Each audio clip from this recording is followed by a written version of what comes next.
of Lehigh Valley. And I'm also proud to say I won this state in a landslide. We won it by so much. And remember, I had the couple of little statements, too big to rig, make it too big to rig, because these people cheat like hell. They cheat like hell, but we won it by a lot, and maybe we should run again. Should we run one more time? I'd like to do that. But I got more votes than any candidate in the history of Pennsylvania. Can you believe that vote? You would have gotten more. And today I'm especially honored to be here in the place that builds some of the toughest vehicles on the road, Mack Trucks. Mack Trucks is doing a great job. The chairman, we have the whole group of here, all the leaders, the big guys. They're trying to get a contract for 15,000 trucks. 15,000. I said, that's a lot. I said, how many are you looking for? 10, 15? No, 15,000. That's a lot of trucks. For more than 100 years, this legendary company has been making trucks right here in eastern Pennsylvania, building the heavy-duty machinery that keeps our economy rolling, our factories moving, and our industries roaring all across the nation.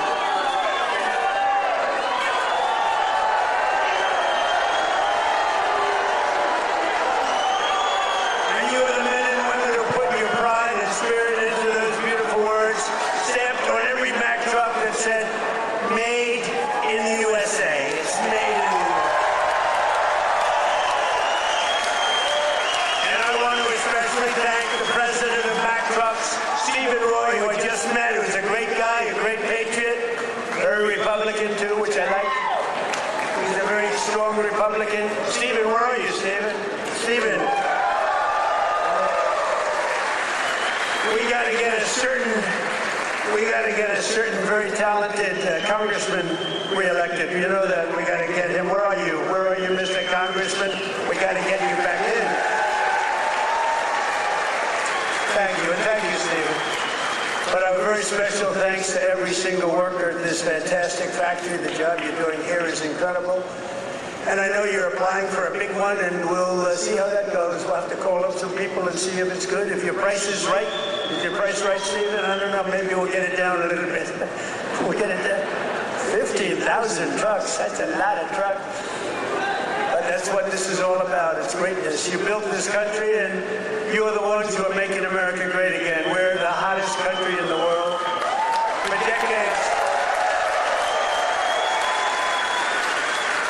decades, the workers of this Commonwealth watched globalist politicians let other countries rip you off and close your factories, rob your jobs, take them away to foreign lands. And then I came along. We stopped it very quickly. Then we had a rigged election. But they were so stupid they kept everything going a little bit for us. And what we've done in the last year and a half, nobody's ever seen anything like it. They put America first, they put China first, they put illegal aliens first and everybody else first, but we put you first by a lot. But at long last, you finally have a president who is putting workers first, putting Pennsylvania first, and putting America first. We're doing that, and we're doing that like nobody's ever seen before. And starting on my first day back in office, and this goes all the way back to 2016 too, but right from a year and a half ago, nobody's ever seen anything like this. We're the hottest country anywhere in the world by a lot. But I stood up to the trade cheaters and abusers and violators of the world like no president has ever stood up before. And now I'm standing up again because Iran cannot have a nuclear weapon, if that's okay. And we're doing quite well. I placed 50% tariffs on foreign copper, aluminum, and steel so they couldn't come in and steal your jobs. And sometimes even more than 100% tariffs. They weren't going to come in from foreign lands and steal your jobs. If they wanted to come in, they pay 100%, they pay 200%, they pay I don't care what it is. They're not going to steal your jobs, okay? And they stop.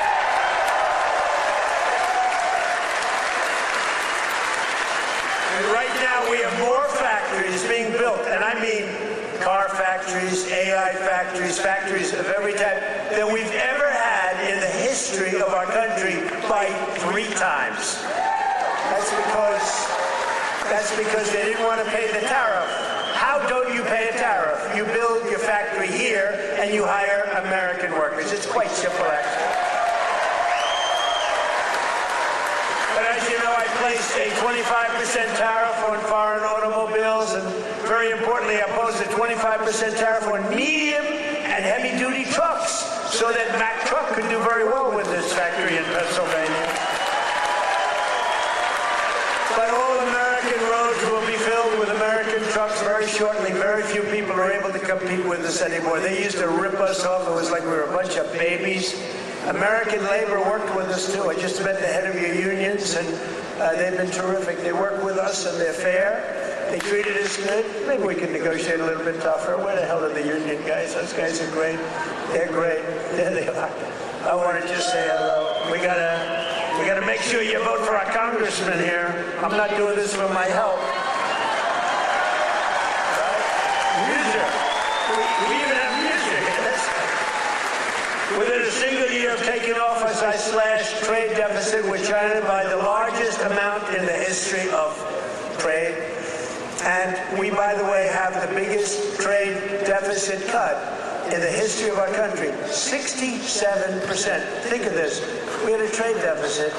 We cut our trade deficit. If you're a president and you cut it by 1%, they say, oh, you're doing a great job. 2%, you're a genius. I cut it by 67%.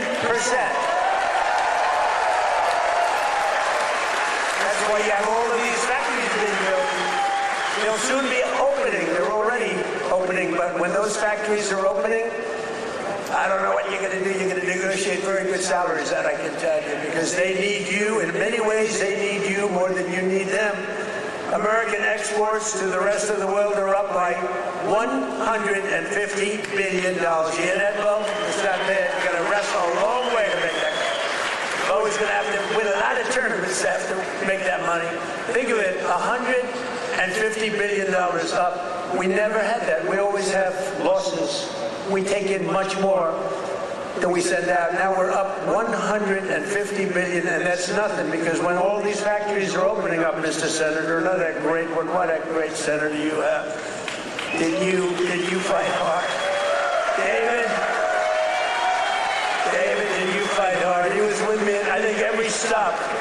I said, where the hell is David? He's right there, sir. And he's working hard, and he's a great guy, and he's working very hard for you. But a short time ago, we were a dead country. We were laughed at all over the world. We were a dead country. People were laughing. They were saying, what the hell happened to that country? The King of Saudi Arabia said it 2 years ago. I was over there. He said, you know, sir, 2 years ago you were a dead country, and now you're the hottest country anywhere in the world. It's true. And we're hotter now than we were then.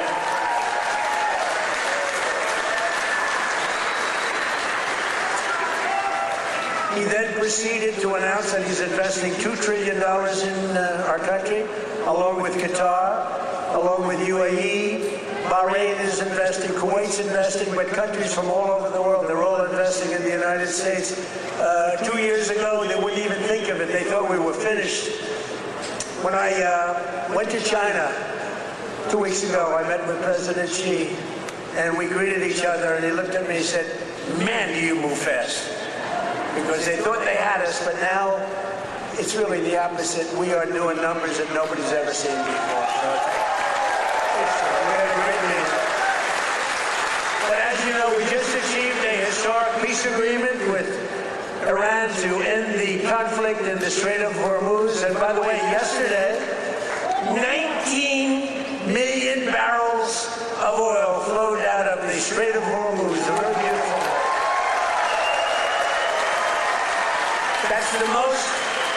That's the most oil in the history of the Strait. It's never been you've never seen anything like that. It's called an oil gusher. And most importantly, we are ensuring one thing very importantly, because this is why I did it. I did it for this reason, 99% for this. Iran will never have a nuclear weapon. And they've agreed to that. But remember, the this wasn't easy. We had 47 years worth of presidents and other people, other countries too. We're not the only one that never did anything. They were the bully of the Middle East. And now we're leaving Iran with no Navy, no Air Force, no anti-aircraft, no missile capability, no nuclear program. We're leaving them without any nuclear capacity, and they've agreed to that. And we're getting along quite well, although if you read the fake news, you never know. Think of it. The fake news, they have no army, they have no navy, they have no air force, they have no anti-aircraft. We can fly over Tehran just at will. Nobody going to do anything to us. And then I read the fake news that they're doing quite well. They're not doing quite well. These people right there, look at all of them. Whoa. Whoa. Whoa. That's a lot of press. That's almost as much press as Bo had at the White House last week when he knocked out his opponent in the first round. I think you had more. Bo had more press. But the Iran economy has been crushed and their defense industrial base has been damaged so severely that it'll take them many years to rebuild, many, many years. And now we're trying to work out a deal that's fair.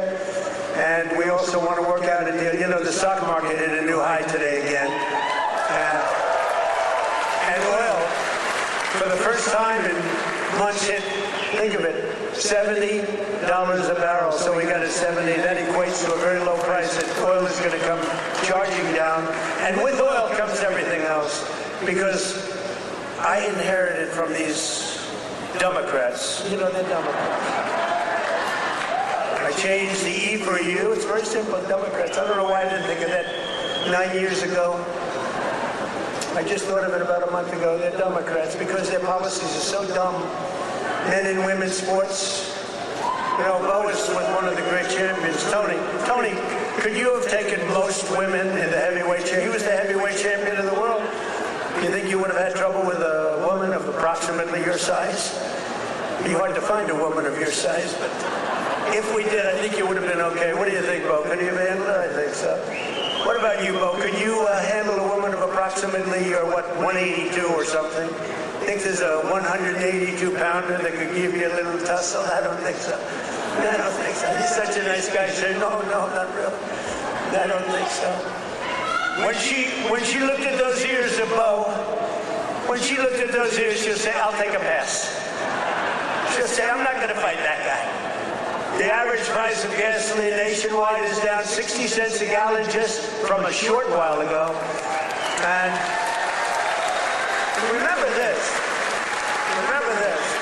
We had to make this detour. We had to go to Iran. You can't let them blow up the Middle East and then us, if that's possible. We would have gotten them before, but they would have blown up Israel. They would have blown up the entire Middle East. You can't let that. You want to see a bad economy? That's a bad economy. So, but remember that our oil in the middle of this conflict was less than it was for Sleepy Joe Biden. And we're putting out a fire.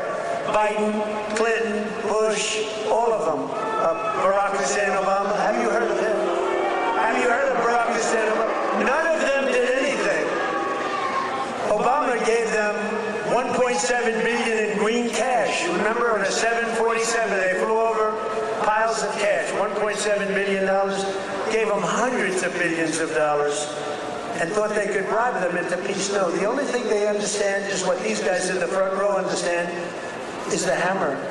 Because if you look at what we did to their nuclear capacity with those beautiful B-2 bombers, that was truly a hammer.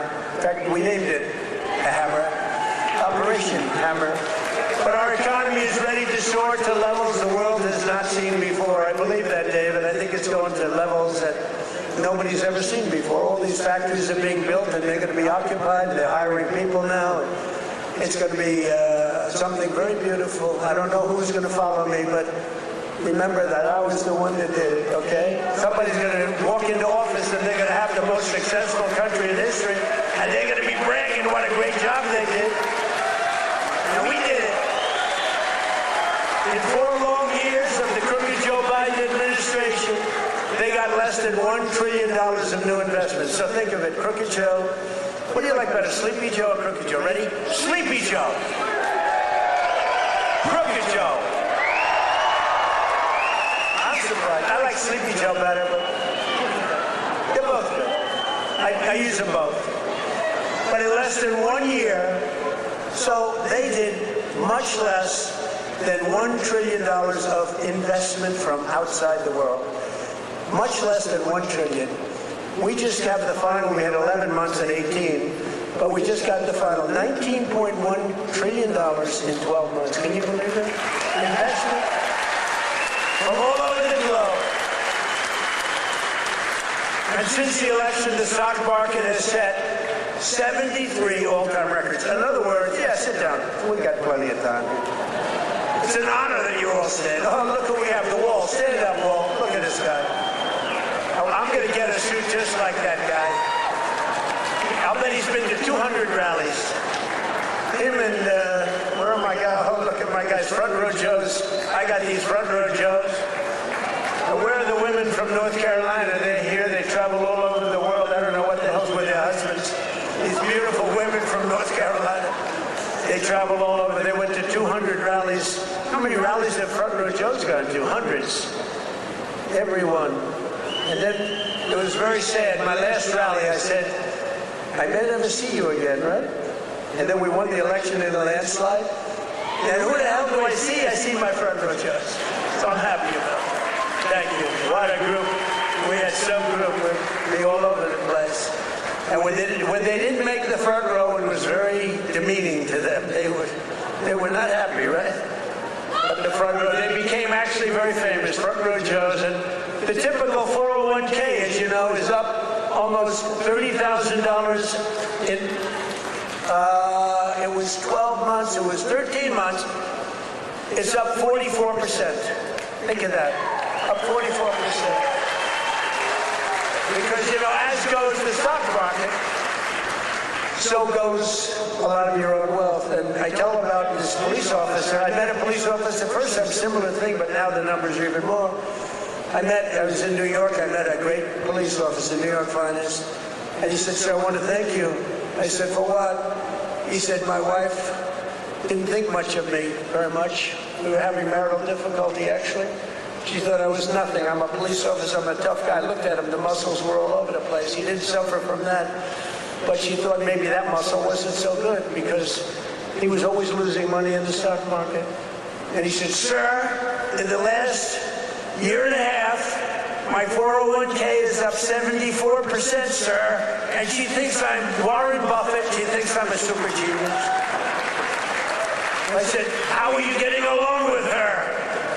He said, well, I'm not so sure I like her anymore, but that's like, I won't tell you that. I refuse to say that. He's getting along just fine. But a lot of people have come up to me, David, and they thank us 401ks, you know, the stock market. Who has a 401k here? A lot of people. More Americans are working today than at any time in the history of our country, and we've created over 32, now, think of this, 32,000 new jobs just starting in Pennsylvania alone. David, you have to get credit for that. And in the last few months alone, we've added 2,600 Pennsylvania manufacturing jobs, and that number is going to go much, much higher as the factories start to open. Because right here in Lehigh Valley, Eli Lilly has just announced, great company, by the way, drug company, a $3.5 billion investment in a brand new state-of-the-art manufacturing facility right down the road. That's going to create over 1,000 jobs, just that one. Nokia is investing $30 million to expand its semiconductor testing and packaging operations, thousands of jobs. And B. Braun has announced a $20 million expansion of its medical device manufacturing operation in Allentown. I love Allentown. That votes for me, which is the entire state of Pennsylvania, the entire Commonwealth. Never make the mistake of using the word state. Well, I'm not sure that people care, but the Commonwealth of Pennsylvania voted for us at levels that nobody's ever seen before, David, and you too. And we're proud of you because you had guts. This man had guts. He lost one time to a tough candidate. then he did it again to a tougher candidate, and I tell him if he didn't win, his wife, who's a beautiful woman, would have left him. I'm telling you. Dina, she would have left him. So he had great courage doing it a second time. He was a very successful guy. He ran. Stand up, Dave. She would have left. I was so worried because he's a friend of mine, and that was a tough race. You know, he was running against a guy 24 years, and his father was in for like 30 years. That's a long time, and he had to beat him knowing the pressure. That's called pressure. Knowing his wife was gone if he didn't make it. She was gone 100%. But he's married actually to a terrific woman. She probably would have stayed. I'm not 100% sure. And last year I saved a great American company, U.S. Steel, and we're keeping its headquarters in Pennsylvania where it belongs. And $17 billion has been invested by a great company in saving U.S. Steel. They were gone. I think they were closed up and they were ready to go. And now they're building factories like nobody's ever seen. They're expanding the operations and building a couple of brand new steel plants. They're up to over 17 billion, which is a lot more than they even told us. Because they've fallen in love with this Commonwealth. They've fallen in love with your whole area, the people. I think they've fallen in love with the people more than anything else is what they told me, because they've done more than they said they would. And thanks to our great Republican majorities in Congress last 4th of July, I proudly signed the largest tax cuts in American history. We gave you the biggest tax cuts in American history. Not bad. Not bad. We delivered no tax on tips, no tax on overtime, and no tax on Social Security for our great Pennsylvania seniors. No tax. And our tax cuts are projected to boost take-home pay for Pennsylvanians by an average of more than $10,000 a year per household. That alone should win us the midterms. We got to win the Muser. We got to win the midterms. Muser's another great guy. Stand up, Muser. Been with me forever. He was thinking about running for governor. I think he would have won, but he was thinking about running for governor. And they said, I want you to stay in Congress. I want you to stay. And we appreciate it. You've done a great job. But always remember, every single Democrat in Congress voted against our tax cuts. So think of it. All of those tax cuts and many more, they want to raise your taxes, not lower them. They voted against tax cuts. You know, all my life, I sort of been political in that I found it very interesting. I was a very successful real estate person, but I love watching politics. And my whole life I've watched politicians say, we will cut your taxes, we will cut. I never heard these people say, we will raise your taxes. This country has gotten very strange politically, especially with all the communists that are up for election. You know, you have communists. These aren't socialists, these are communists. And they're all up. How about the guy in Maine? He's got the Nazi stickers. He's got the whole deal, and they're trying to say so for 8 years, 10 years, they said Trump is a Nazi. Now they can't say that anymore because they have a guy with a tattoo on his chest. It's unbelievable.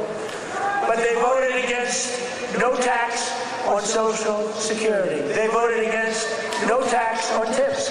They voted against no tax on overtime, and if they got into office, you will have all of those taxes and all of that money that you're saving, including the big savings on Social Security. It's going to all be terminated. You're going to have to start paying it. They want to pay it. I don't know what's wrong with these people. They voted in favor of the estate tax or the death tax on your farms and your businesses. You know, farmers and small business people, they love their children. If they love them, it's great. Most of the people love them. Some can't stand. I know people that can't stand their kids. They're not going to leave them 10 cents. But if you love your child, you want to leave your farm, especially for these farmers, it's born in them somehow. They want to have their children on the farm. The children don't want to leave, but sometimes they're land rich and cash poor. You know, I've known that expression too. I've oftentimes been land rich and cash poor. It's not a good period of time. And you die and you have an estate and they tax you at 40, 50, 60%. and they end up losing their farm, losing their small business, and in many cases, you don't read about this, they commit suicide. They actually go out and commit suicide because they're forced off their farm by a bank. They have to go out and borrow money from a bank, and they're forced to go out, borrow the money, they're unable to pay the loan at the bank. Even if it's a nice bank, they give them a chance, they give them another chance, and then they ultimately foreclose, they lose everything, and in many cases, they commit suicide. And I said, we're not going to have that crap go on. So you have no estate tax to pay on your small farm, small business, on your farms, your businesses. And you can, if you love your children, you can leave your farm or your small business to your child, and they're not going to lose it.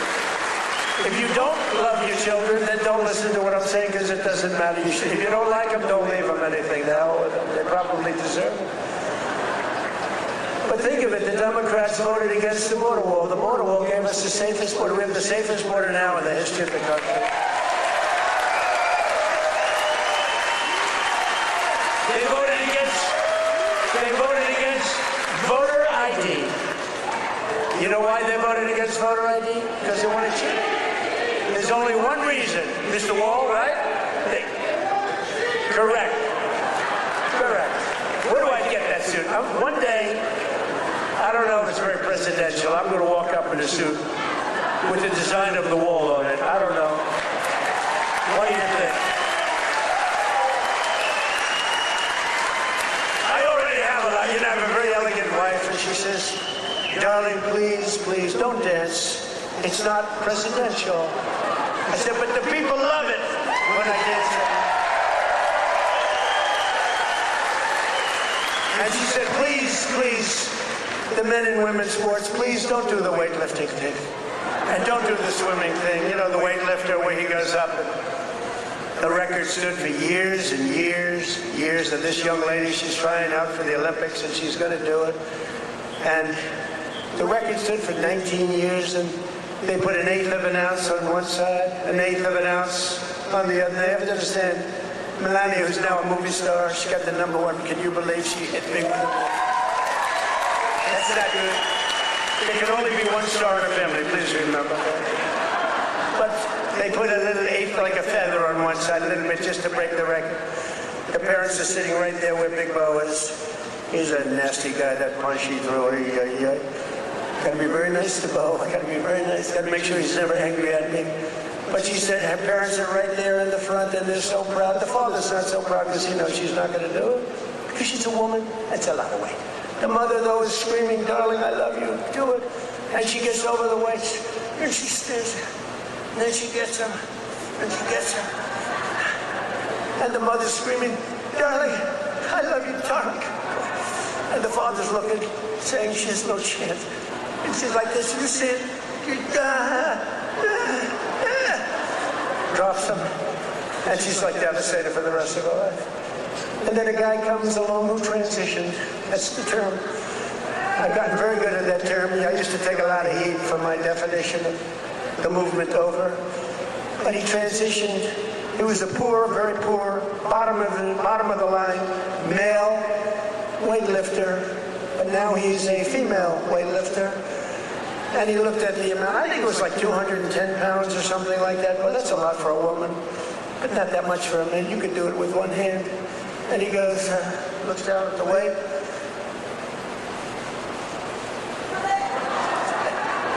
I think he did a few things for emphasis. And he won the medal. And everyone said, oh, isn't that wonderful? Are we crazy?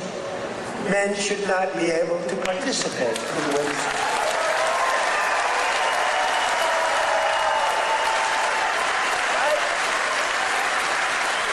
That's the 99%.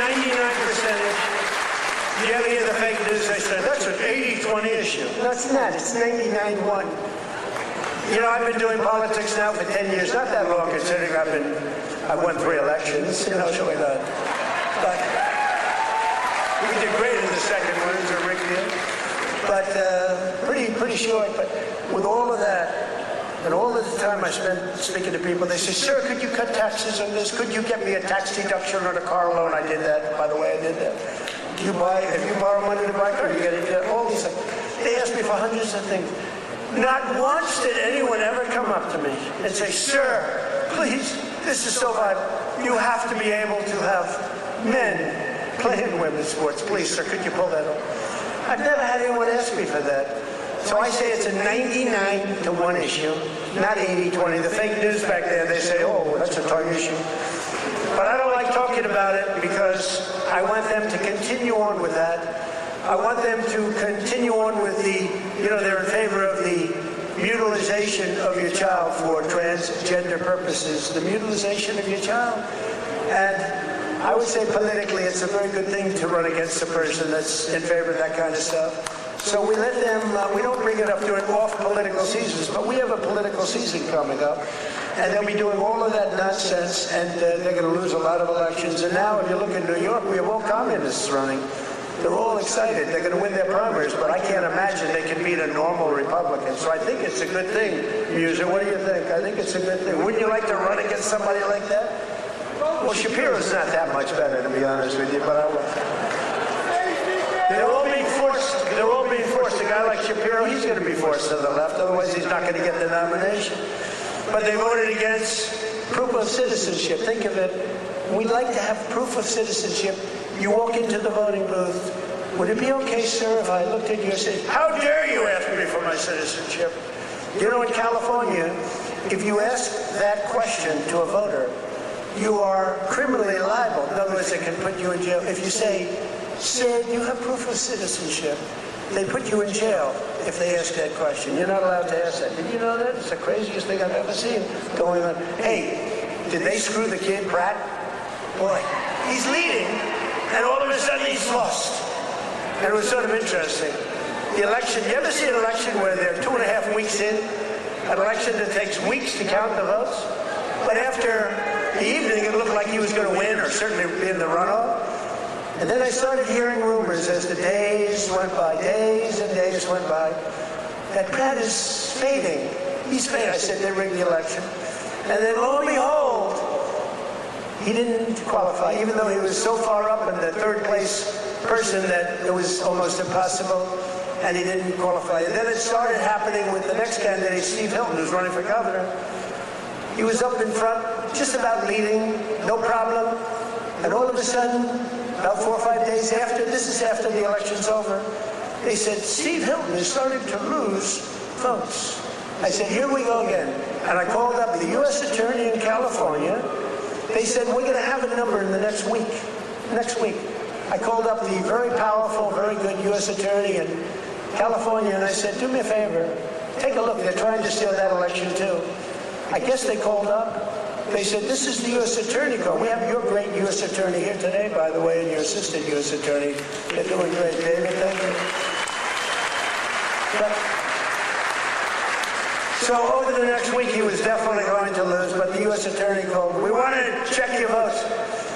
About an hour after the call, ladies and gentlemen, Mr. Hilton has won. So had I not made that call, Steve Hilton would right now be watching the election from home. So I don't know, he would have a great chance, but the election's totally rigged. California's totally rigged. All mail-in ballots, it's a disgrace.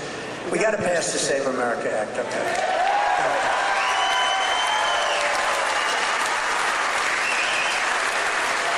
You got to pass Save America, you, me.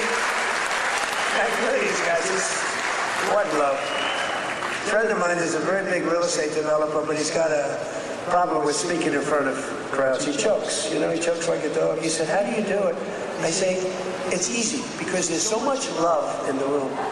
There's so much unbelievable love. It's easy. He's got this tremendous fear of speaking. He said, the guy's a major player.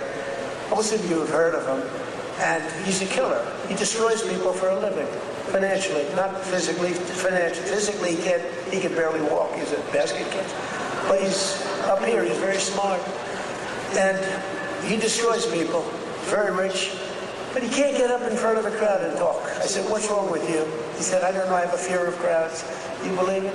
All sorts of people. A lot of people want to do what I did. A lot of people, well, David did it. David was very successful, but he's a great speaker. But a lot of people, they say, well, Trump became president from being a very successful businessman. He became president. I want to do it too. And that's when they find out that they might have the flaw of speaking, or even worse, is a terrible past. The past will come out to haunt you. It's not an easy thing to do, but I love it. I say it's real easy to do when you have people that love you. I guarantee, who here voted for Trump?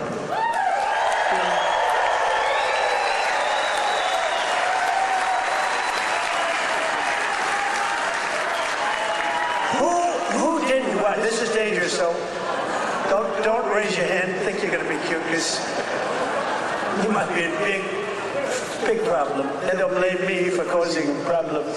Who did not vote for Trump? Young man, he wants to be. He's a young man. He thinks he's being cute. As he gets pounded on. No, he just said, no, I did. I was the first. He said I'm the first elect. But the Democrats voted in favor of Iran having a nuclear weapon, and they voted against military spending. But I overrode that. Let me tell you, if the Democrats get in, your 15,000 trucks that Mr. Roy is looking to get are dead.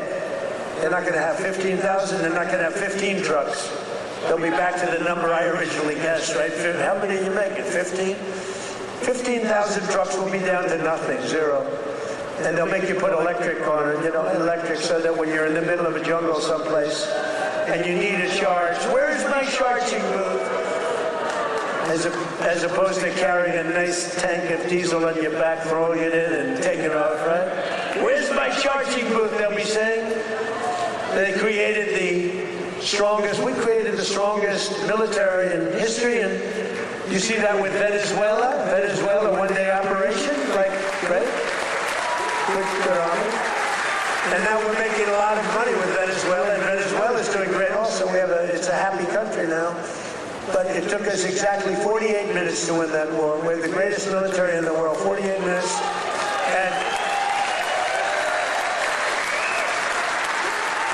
And we paid for the cost of the war, where do you hear this? 28 times already. More, but 28 times. So the cost of the war, we've already, because we brought millions of barrels of oil out, and we're getting along great. The people running it, they're our people, they're great people. And the people are happy in the country. They have smiles, they were miserable, they were starving. But they have a lot of oil under that ground. You know how you find oil in Venezuela? Just look at the ground. You'll see oil bubbling up. They have so much oil. They don't know what to do with it, but they had a bad system. They're making more money now for the country than they've ever made before, and we're making a lot of money too. But also Iran, we knocked them out. 1 week it was essentially militarily over. Much bigger country, 91 million people. And much different ideology. The ideology of the Muslims is slightly different than the ideology of the Catholics. We have the Catholics and the Muslims, slightly different. But Venezuela's been great, and Iran's been great. I mean, if Iran's reasonable, they're smart. Otherwise, we'll have to finish the job, which will take about maybe less than a week. But they're going to be okay, I think. They're going to do what they have to do because we want to have it done. But they voted against lower energy prices, the Democrats did, and then they went on to create the highest energy prices that we've ever had in the history of our country. People don't realize that. Much higher than ours during a war. They had the highest inflation in history. The highest inflation in history, they say 48 years, but that's sort of history as far as I'm concerned. And they were absolutely terrible on affordability. Remember, I got here, my first day, the fake news is screaming at me, what about affordability? I'm only here 1 day. Remember, eggs were up about 5 times higher than they ever were? And we have prices are coming down right now at levels that you've never seen. And now with oil crashing, you're going to see something really amazing. And to top everything else, they let 25 million people into our country, many of them criminals and thugs and people from mental institutions and drug dealers. They even let 11,888 murderers into our country. Murders, 11,888, more than 50% of which have killed more than one person. And I've gotten the worst of them out, and we've gotten them out, Tom Homan and our whole group of people.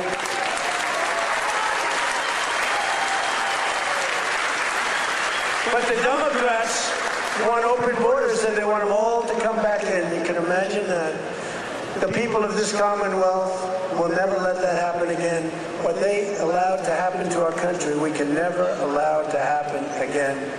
As an example, the war with Russia and Ukraine would have never, ever started if I were president. We can never let elections get rigged again. But we're pleased to be joined today by one of those Pennsylvanians who's benefiting from the historic tax cut, Sergeant Sam Elias, with the Bethlehem Police Department. He's a great guy. Sam works the night patrol so that he can help his wife take care of their 6 beautiful children during the day. And I'm told their youngest is named Melania. Can you believe that? The name Melania. Where did you come up with that one?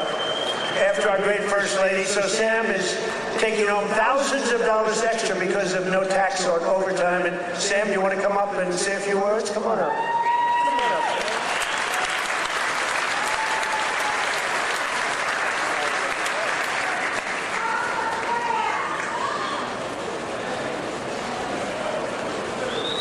Thank you. Good afternoon, everyone. I'd like to express my appreciation to President Trump, Congressman Ryan McKenzie, and the entire White House administration. As a father of 6 children in a single-income household, I can tell you the Working Families Tax Cuts is a policy that helps my family. Hard work should pay off, not get punished with higher taxes. No tax on overtime, no tax on tips means more money in the pockets of working Americans. For my family, these savings have translated to what was once a day trip to the park, is now an overnight stay at the Jersey Shore. Bigger tax returns have allowed Americans to create new family memories and save for future projects.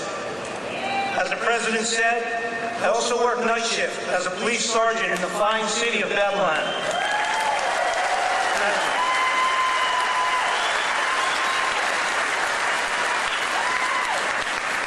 A shortage in police recruitment has left our department depleted of officers. Our officers get called out for overtime to cover these shortages. Some pay periods, officers are working over 40 hours of overtime. That's why I'm grateful for no tax on overtime. Thank you, Mr. President.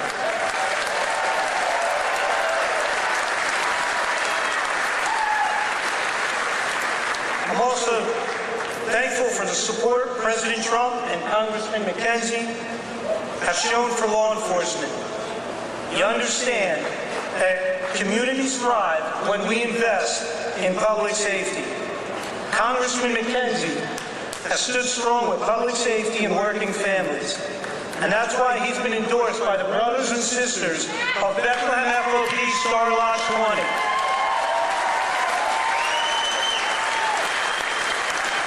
Congressman McKenzie has been on the front lines in supporting public safety.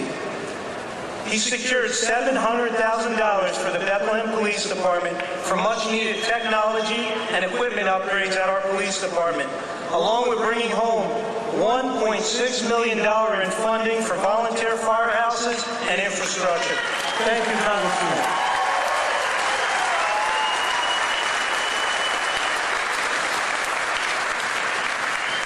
I'm a very grateful American, a son to Lebanese immigrants who came to the United States 50 years ago in pursuit of the American dream. My 80-year-old father is here with me today.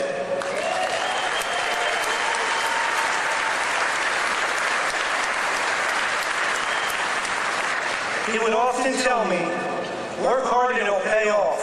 Well, 50 years later, thanks to President Trump and Congressman McKenzie, my father's dream has come true.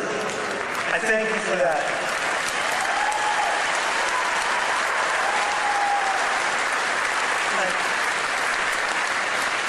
Additionally, thank you to President Trump and your entire administration.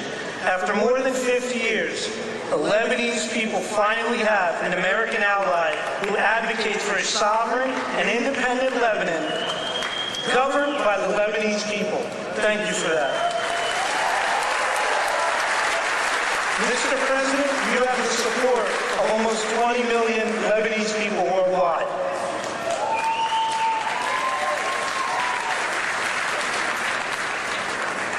Leadership is more than a title, it's action. I'm grateful for the actions coming from President Trump and Congressman Ryan McKenzie. Your actions have prioritized the American dream. Less taxes, safer communities, and America First policies. I thank you, President Trump. Happy belated birthday, and happy birthday to the United States of America. Thank you, and God bless.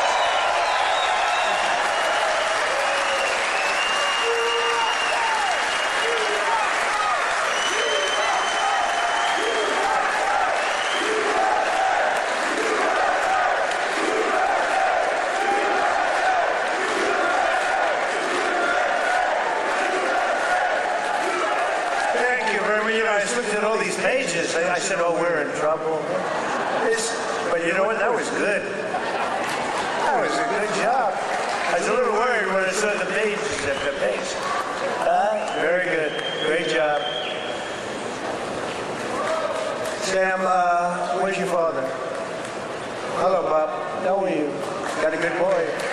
Got a good boy. Yeah. Taking care of your people. So our administration is also delivering one historic win after another for another group that works a lot of overtime, and that's our great auto workers. We have a lot of auto workers in here today.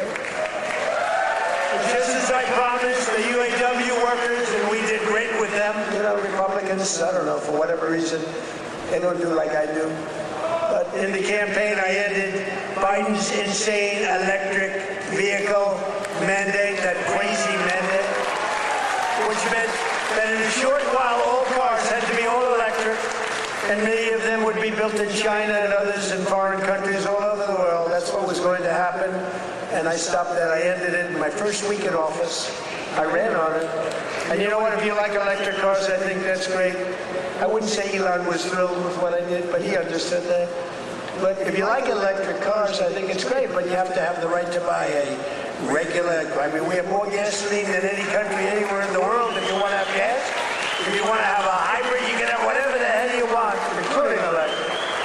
But I terminated Biden's disastrous fuel emission standards that would have crushed Mack Trucks. Mr. Roy, your company would be crushed if I didn't do that. You wouldn't be bidding on anything, neither would anybody else. It was the most insane environmental regulations ever conceived of by man. It was totally unreasonable and ridiculous. And you can sell trucks for much less money that are now much better trucks that work, that actually work. And we made interest on auto loans, fully tax deductible, but only if you buy a car that is made in the USA. Otherwise, we're not interested.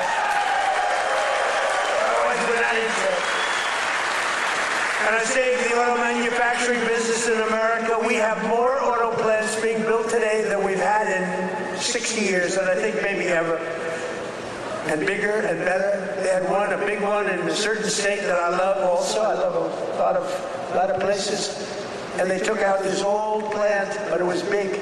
And I said, did you redo it yet? They said, we're not redoing it. We're ripping down and building a brand new one, a beauty. You know the one I'm talking about, Dave.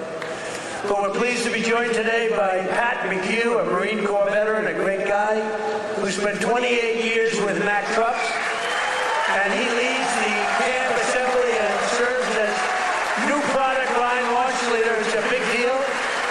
And Pat's grandfather worked here, his dad worked here, and now his son is working here and doing well. And they know how important it is to keep manufacturing jobs in Pennsylvania. Pat, say a few words.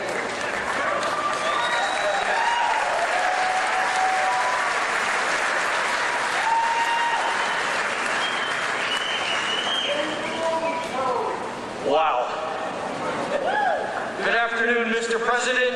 It is a profound honor and privilege to have you here with us today to help celebrate the upcoming 250th birthday of our America.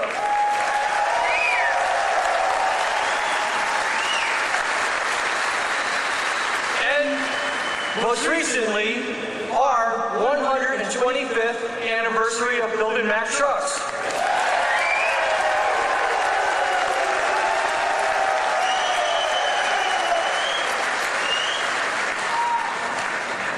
My name is Patrick McHugh Jr., and I am a proud Marine Corps veteran.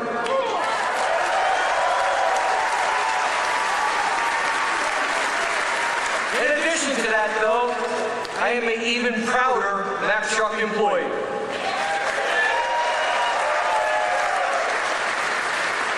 Standing here with me today is my father and my son, both Mack Truck workers. Together, they have a combined 78 years working experience building the greatest trucks on earth.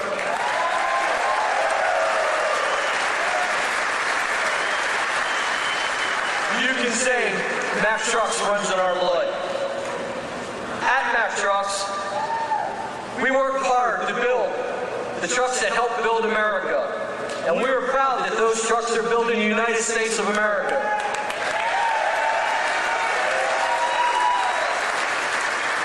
Along with our UAW colleagues, we're open for business and we're producing the best quality trucks we ever have. On behalf of our entire team, we warmly welcome you to our plant, Mr. President, home of the finest trucks in America, built by the most skilled and dedicated workforce in the trucking industry.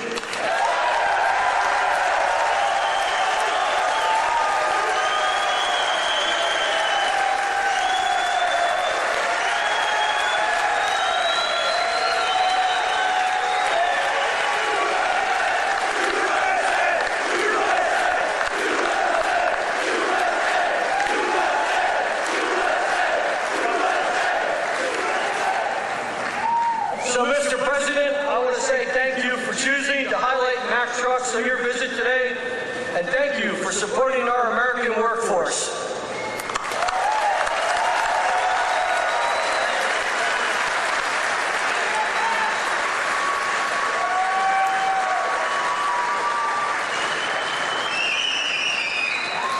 Thank you, Pat. It's a good family. That's a great family. They're proud of your company. I want to also thank two people, very special people, because I know them and I know what they do, and it's not easy, but they've done a great job. David Durgan and Timothy Herzog of the UAW committee. Where are you guys? Thank you.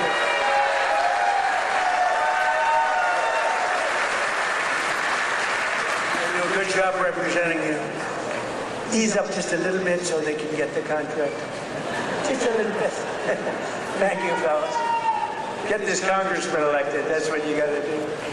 But we're pleased to be joined also by Labor Secretary Keith Sonderling. Keith, where are you, Keith? Where's Keith? Hi, Keith. Good job. Is he treating you guys good? Is he all right? He better treat you good. A very special guy, somebody that everybody wanted. I have to tell you, everybody wanted him. He's some person who was actually an astronaut. He went out, he made a lot of money because he's smart, and he's now the NASA administrator. You saw that rocket 2 months ago up and go around the moon in record levels, the furthest any ship has ever flown, and come back, and he's working very heavily on the moon, but what he's done with NASA is amazing. And he's a very special person and a brilliant one, Jared Isaacman. Jared, thank you.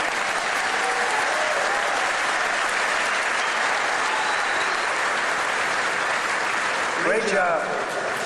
As well as, I introduced him a little bit only by the name David, because he knows me and I know him by David. But David McCormick is your senator, and he's a brilliant person, brilliant businessman. He loves the Commonwealth. He loves Pennsylvania, and this is where he wanted to be. And he had a rough fight. This was a rough beating, like 24 years, and a father for 24 years. And I don't know. I said, are you sure you know what you're doing, David? But you won, and you won easily. And I'll tell you what, you have a great senator, one of the best in the country. So I just want to thank you very much.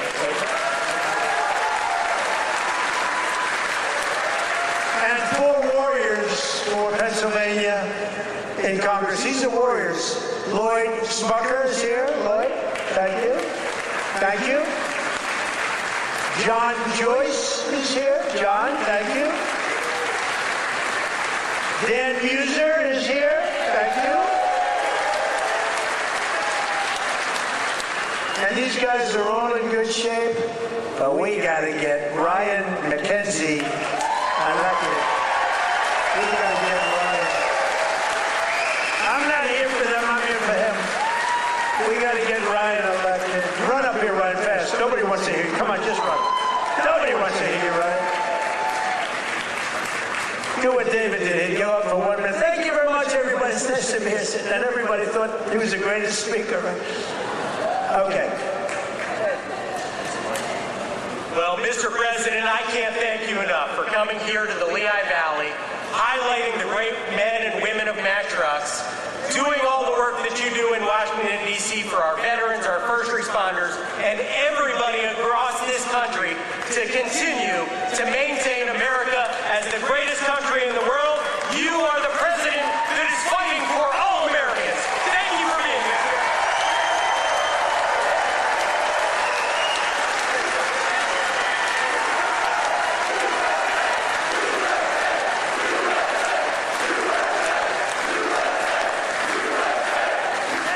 Wow, that's great.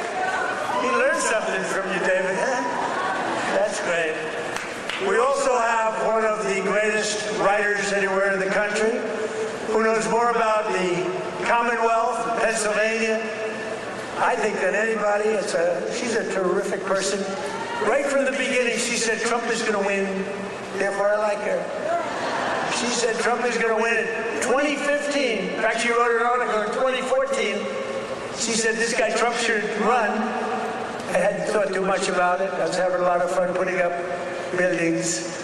But she was very early on, and I really mean, I don't think there's anybody that knows more about it. They used to call it the Rust Belt. I call it the Money Belt now. It's gone from the Rust Belt to the Money Belt. Either one is okay, but there's nobody that knows more about it than Selena Zito. She's fantastic. Where are you, Selena? Where are you, Selena, with your beautiful daughter? Thank you, Selena. Selena's an incredible woman, and her daughter is following in her footsteps. She's just been so good. Very powerful writer, actually. Some of the biggest papers in the world. It's nice to have good stories on occasion, truthful stories. Thanks as well to the president of the NRA who's here with me, Bill Bockenberg. Bill, stand up.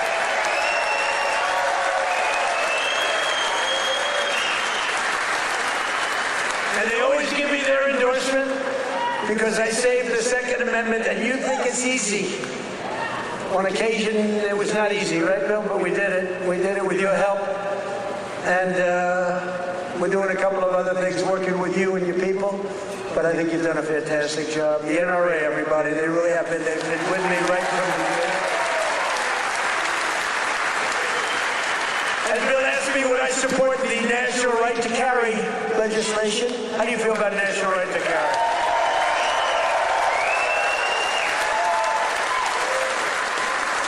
That's my free poll. You know what that is? That's a free poll. I don't have to pay $300,000 to somebody that doesn't even do polling, you know. You give your phony numbers. See, those are real numbers. National right to carry. Yeah, we're working on it. And we have a very special guest who you just saw on the highest rated fight show ever in the history of television, the UFC Freedom 250. So this guy, well, I just have to set it up a little bit if I don't mind. Because I'm thinking, you know, I'm a similar size. I weigh more than he does, actually. So therefore, I have a tremendous physical advantage over him. His muscles are slightly harder and slightly younger. He's a lot younger. But I think I can do it because I'm a great athlete. He knows I'm a very good golfer. And I'm much better off on the golf course against him than I'm with the wrestling man. But he went virtually undefeated. I mean, he went 4 years. He was the top wrestler. His friend, Tony, who's another champion, I'll introduce you to, Tony. But these two guys were on the Penn State team, and Bo Nickel, but, I mean, you couldn't defeat the guy. And then, he had every battle. I guess he was a 3 or 4-time All-American. But then he turned pro and he went to the UFC. Did you find them tougher? What? Yes, a little different. You know, a little different. But he's won just about everything. But he had a big fight last week with a lot of pressure, with the White House in the background. And he's a guy that I like. I met him a while ago. I looked at the ears. I said, man, this guy's a fighter.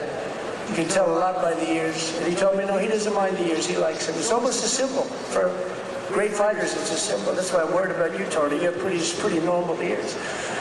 But I got to know Bo a little bit, and I got to root for him. And I almost felt like his father up there. His father's great, but I felt like his father, so I was nervous for the fight. And he was fighting somebody that Dana White, the great Dana White, is a phenomenal guy. He said, Bo's got a tough one tonight. I said, why? Why do you do that to him? Because if you lose at this night, it was the biggest audience they've ever had, by far. The whole world watched it. The people at the White House, we had 5,000 seats around the cage we built. And we had 100,000, more than 100,000 people in the park right next door. We had the largest television audience they've ever had, by far. They said, why do you have to give him such a tough opponent? He was pretty tough. But then it happened. So Bo is known as a great wrestler, because he was the best wrestler by far in college. Nobody could beat him. And I figured Bo would be wrestling. But no, he wasn't wrestling. He was punching. I said, Bo, grab his legs and start wrestling. That's what you do. But he didn't do that. He didn't listen to me, and he got a shot off that was brutal. And in the first round, right, knocked him out. He was really knocked out. Great fighter. The guy was a great fighter. Is a great fighter. So I just want to thank, he's from Penn State. He loves Penn State. He is the NCAA wrestling champion. And just fantastic. And his friend, and you probably know, is also, I think you were roommates, right? That's a tough room. I wouldn't want to fight these two guys. Let's go pick on those two guys. I don't think so. But he was the heavyweight, and he lost a lot of weight. He weighed 35, 40 pounds. I asked him, how much did you wrestle? About 40 pounds heavier. In other words, you want to live, right? You decide to lose it. But he was also the champion, NCAA champion, and his name is Anthony Cassar. So come up here, fellas, because I want to just ask the audience a question. Come here, bud. So here's my question. If I work out for the next couple of months, really work hard, lifting those weights and really work, could I beat Bo or Anthony in wrestling? You're very disloyal. You're very disloyal.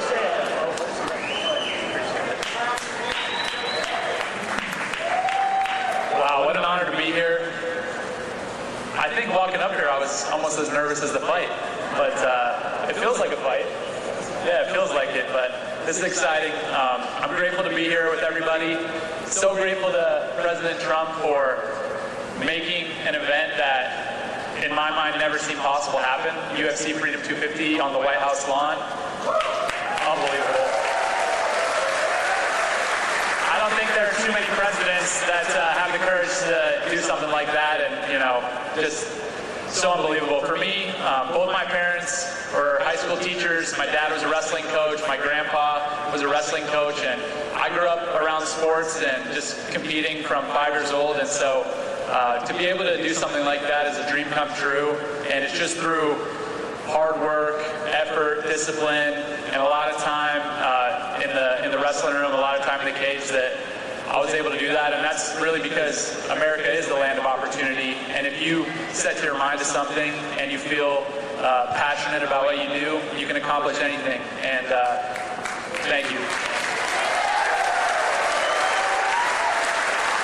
I don't want to take too much time, but I want to tell a quick story about the first time I met President Trump.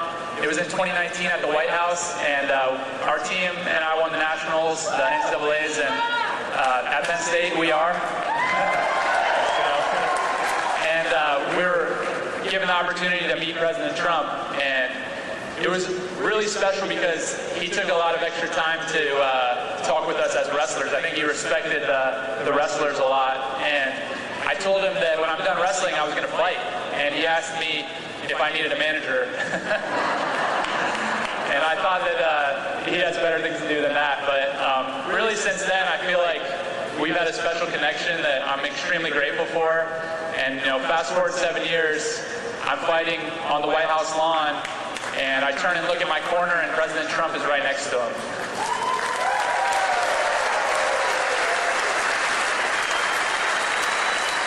And so it felt to me like he was in my corner. I know that was something that was just so special, and I feel like just incredibly grateful. And overall, the whole week of the experience, everything, the word that kept coming to mind and the emotion that I kept feeling was gratitude. And I'm grateful for President Trump, grateful for all my friends and family and supporters, and I'm grateful to be an American, and it's the best country on earth, and God bless you all.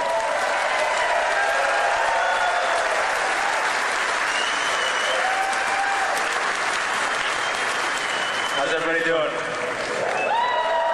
This is an awesome crowd. I'll keep this really short. It's just an honor to be here.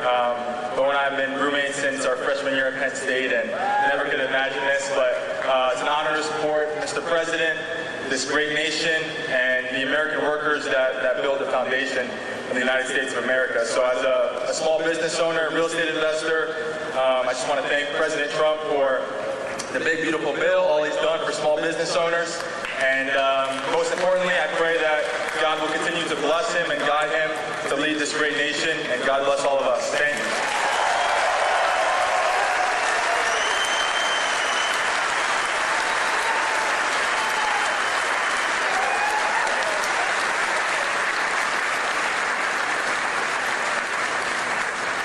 Two great champions, that's great. It's good to have them here too. We have a lot of champions in the audience. These are two very special people. When you do that, I was saying to myself, you know, going into that ring and you got all these people, we had the richest and the biggest politicians, we had the biggest of everything. You couldn't get a ticket. The tickets were selling for some crazy numbers, I heard. We gave them away to everybody, but somehow some got out. And I was saying that's a tremendous amount of pressure, and you're fighting the toughest people on earth. I mean, these are the strongest, toughest men on earth. No women in the crowd, but which is nice. But these are the toughest men on earth, and it's tremendous pressure. And you know, the muscles, you got the muscles, you guys, you got the big strong muscles, but you got this muscle too, because it takes much more than just the normal muscle to win those matches. I mean, the strategy and the genius that goes in. It is a genius. A lot of people wouldn't understand that, but there's a genius. There's a genius in sports, but there's a great amount of courage and power that you have that a lot of other people don't have. So congratulations, really great job, great job. Good job, you. In everything we do, we're once again fighting for the people of Pennsylvania, and that includes our amazing Pennsylvania oil and gas workers. And I ended last administration's war on Pennsylvania energy, and I signed an order to drill, baby, drill. That's what we did. Did I end it? And you helped. The United States is now the #1 producer of oil and gas on earth, larger than Russia and Saudi Arabia combined by a lot. Look at that. Who would have thought that? We were in 4th place. Now we're larger than, that doesn't include Venezuela. Include Venezuela once because it's essentially should be included. I also ended the war on clean, beautiful Pennsylvania coal. In fact, in my administration, you're not, because you know coal was dead. China uses it, other countries, very successful countries use it. The unsuccessful countries use wind, and those beautiful windmills that blow around and round and don't do anything except cost you money. Every time it goes around, you lose $10. You're supposed to make money with energy, not lose money. No, wind is every country that's using wind is a disaster. Every country that's using our beautiful substances from underground are doing very nicely, thank you. But in my administration, you're not allowed to say the word coal without preceding that word with the words clean, beautiful. So you say clean, beautiful coal. And I have Secretary of the Interior, Doug Burgum, who's fantastic, and Chris Wright. And they made a speech about coal, and they mentioned coal like 50 times in the speech. It's all about coal. And they kept saying, clean, beautiful coal, clean, beautiful coal. I said, no, it's enough, it's enough. But we're not allowed to use the word coal without saying, because what they can do with coal today is amazing. It is clean, it is beautiful, they can clean it. And it's a very powerful form of energy. And if you look at China, they're building 57 coal plants, big monster plants all over their country. And then we're not supposed to do that? No, we're doing that. Clean, beautiful coal. We've invested over $1 billion to save dozens of coal mines. We've saved them. They were ready to close, and some had closed. and more than 100 coal power plants, including the Keystone and the Conemaugh generating stations right here in Pennsylvania, as you know, are really moving now and employing a lot of people. They were all getting ready to close up. They were essentially closed. We're working hard to lower the cost for all consumers, and we want powerful energy. Under my administration, the most favored nation agreements on drug prices that we just did are delivering the largest prescription drug price cuts in history, with numbers like 400, 500, and even a 600% reduction from where it was. Think of that. That alone should win us the midterm. And the fake news back there refuses to talk about it because they know how good it is, because they can't produce it. They've been trying to do it for years. Favored nation. We paid the highest drug price in the world by far. As an example, for the fat drug, which Bo and Tony don't need to take, but a lot of people are taking. Who takes the fat drug? So in New York, think of it, it was costing a fortune. Many, many times it was costing $1,300, and in London it was $87. And a friend of mine who's extremely fat, sloppy, but very brilliant. He's a brilliant businessman, but he's a slob, there's no question about it. Very neurotic person, which you need sometimes to be successful. But he called me up, he used to call me Donnie. Donnie! Now he calls me Mr. President. That's a sign of great respect. But he said, President, I just came over here and I bought, I won't say it was Epic or whatever the hell it was, but I bought the fat truck. I said, I didn't know you used it because it's not working. And I use him as, he's begging me not to use his name, so I won't, but he's a very successful guy. He's actually a pretty well-known guy, brilliant business guy, worth a lot of money. And he checked, he just, you know, he said, well, how come in London I just sent out and I'm paying $87, and in New York I'm paying $1,300? I said, because that's the way the prices are rigged. And it's rigged, the whole world is rigged against us. And I said, but you know what? You brought it out better than anybody could bring it out, because I've been looking at it. They all said it was impossible to do. And I went to the drug companies. I said, well, it's not going to be any more. You're going to raise their price a little bit. You're going to lower ours a lot, because the world is bigger than us. So it really worked that way. And they said, well, we'll do it. They were very unhappy, but they knew I wouldn't get it from the countries, because you had to get it from the countries. Then I went to France. I said to a very nice man named Emmanuel Macron, I said, Emmanuel, you got to raise your prices on drugs. Of course I will not do that. Why would I do that? Because it's unfair. We're paying 10 times more than you, and you're going to have to raise them a little bit, and we're going to drop ours a lot. He said, no, I will not do that. I said, yes, you will. He said, I will not do that. I said, yes, you will. We're putting a 100% tariff on all wines and champagnes coming into the United States. He said, yes, I will do that. Okay. And I had the same conversation with Germany, with every country, with UK. Every single one of them within 5 minutes agreed to do it. Nobody could believe it. And they agreed to raise their price, and we have gotten the biggest price reductions in the history of drugs, medical. Nobody's ever seen anything like it. So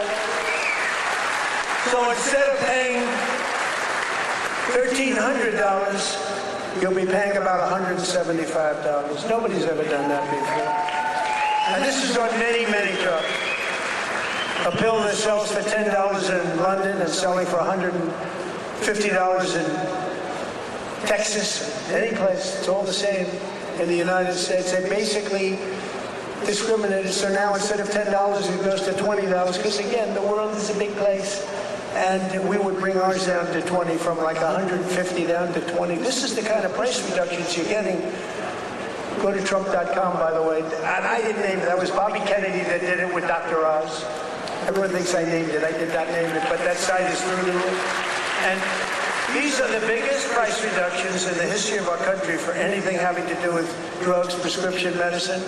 So that alone should win the midterms. And there's a real chance that they would end it, because they're totally controlled by these foreign countries, the Democrats. So starting next week, weight loss drugs will be available for just $50. Think of that. For seniors who previously had to pay $1,200, $1,300, $1,400, couldn't pay it. Think of that. Now, they don't want to write, look, they turn the cameras off when I talk about it because they don't want good stuff for us, because they don't want us to win elections. And why, I don't know. Why they want to have people pouring into our country, why they want to have high taxes, why they want to have all of these problems that took place over the last 4 years of the last administration, one of the worst administrations in history. But the other ones wouldn't be much better because they have all of these crazy policies. They've gone communist. But just over 1 year ago, we inherited the worst border in history, but I quickly turned it into the most secure border in the history of our country by far. Almost nobody's able to get in. And in the past 13 months, and this is a chart kept by generally Democrat people, in the past 13 months, 0 illegal aliens have been admitted into the United States. Zero.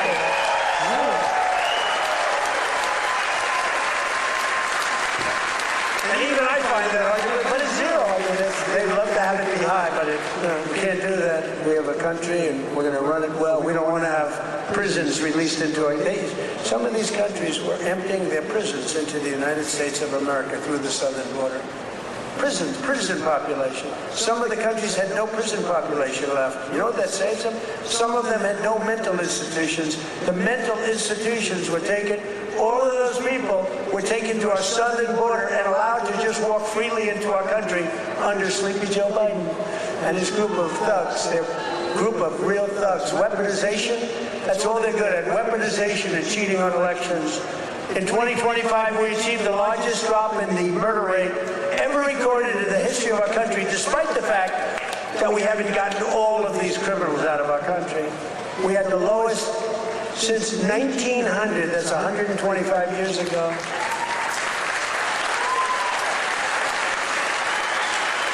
And we cut the flow of fentanyl across our border by 56%. That's a big number.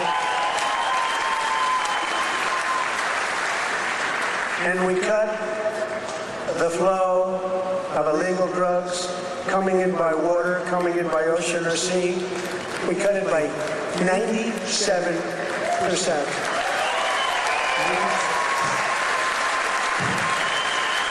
97%. It's very drastic, but people aren't traveling that way too much anymore. We have the most powerful. I built the military in my first term. We used it in my second term, more than I thought, but we have no choice. We have no choice. But think of it, we cut fentanyl. For years they've been interdicting. They've been grabbing boats, bringing them in, putting them in court. They go out by the same night, they're back, sending drugs by the ocean, by the Gulf, by the sea. And now it's down 97%. And we're looking for the 3% because I think those 3% are more brave than Ro Nickel was any day. The 3% of the people that are willing to get into a boat to deliver drugs now, they are the bravest people perhaps anywhere in the world. But it won't happen long. But what we've done is amazing. Our military, we have the greatest military in the world. We have the greatest law enforcement in the world.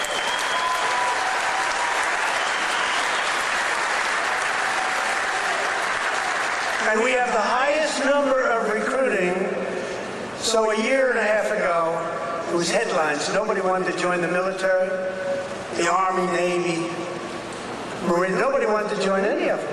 Air Force, Space Force, I love Space Force, Coast Guard. Nobody wanted to join any of the military. They had tremendous recruitment problems. And even it carried over to the police. We have great police here. The police and the fire departments. Nobody wanted to do anything with the name America, anything with the uniform. And today, we have the highest recruitment, the most successful recruitment. Every single slot is filled. And that includes, they want to be policemen, and they want to be firemen and women.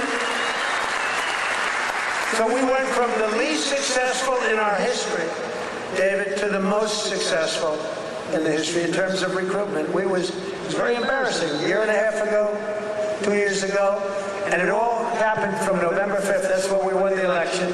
From November 5th on, everybody wants to be a soldier. Everybody wants to be in the Army, the Navy, the Marine. They want to fly the jets in the Air Force. The Coast Guard is hot. Everything's hot. And of course, Air Force. You know, I started Air Force. That was a part of the Air Force. The Space Force was part of the Air Force. I said, no, it's got to be separate, got to do its own thing, and it's become. So we were in third place 4 or 5 years ago, and I put it in. We were losing to China and to Russia, and now we're totally ahead of both of them, like at numbers that they can't believe. Space Force could end up being one of your most important. To stop the massive theft of taxpayer dollars, including millions of illegals, we've launched the war on fraud led by our great Vice President, J.D. Vance. Great job. Smart guy. We ended Medicaid for legal immigrants, and we redirected $50 billion to make the largest investment in rural health in the history of our country, hospitals and everything else in the rural areas. And with the help of our Republican majorities in Congress, we will defend our jobs, our factories, our safety, and we will defend our borders like never before. We will crush violent crime, impose harsh new penalties on dangerous repeat offenders that shouldn't be in our country, crack down on Marxist prosecutors and judges, and we will immediately end the most dangerous thing that's ever been put into our country from the standpoint of law enforcement. Is called no cash bail. You kill someone, you go to the judge, they let you out, then you kill somebody in the afternoon. It's crazy. That was the beginning of crime. We will pass the great health care plan to stop all payments to big insurance companies and give the money directly to the people so they can buy their own health care, which will be much better care at a much lower cost. And we will pass the Save America Act to protect our sacred American elections.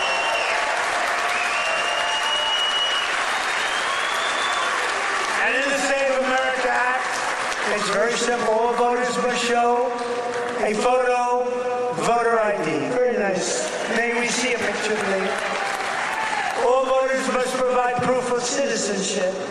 And there will be no mail-in ballots except for illness, disability, military deployment, or travel.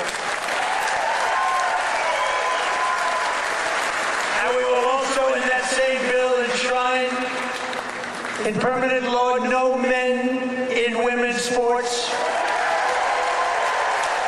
and no transgender surgery for our children. So together with the help of patriots throughout Pennsylvania and all across the land, we will make America powerful again. We will make America wealthy again. We will make America healthy again.